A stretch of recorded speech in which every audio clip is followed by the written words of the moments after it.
Hey everybody, it's Brian from Cruising with the Colemans and Cocktails with the Colemans.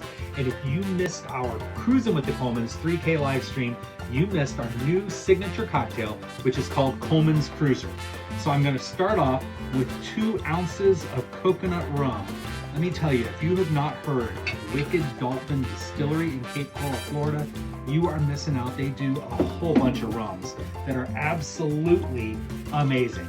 To that 2 ounces, I'm going to add 3 ounces of orange juice, obviously fresh squeezed would be ideal. But you know what? Sometimes you just don't have time for that. And I got 2 ounces of pineapple juice here. Whoops. And now for the secret ingredient, which is some Jamaican #1 bitters. These are from Bitter Cube. The link is down below in the description. I'm going to add 1 full squirt of those. I've also got 5 ice cubes down in here. Probably don't need to be that precise, but that's how I'm going to fit in my glass. And we're going to give it a good shake.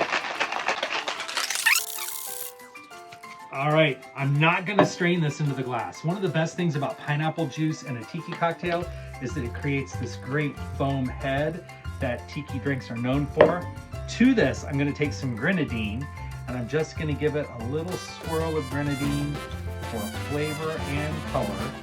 And I'm going to add a piece of orange with an Old Smoky Moonshine Cherry, one of our absolute favorites.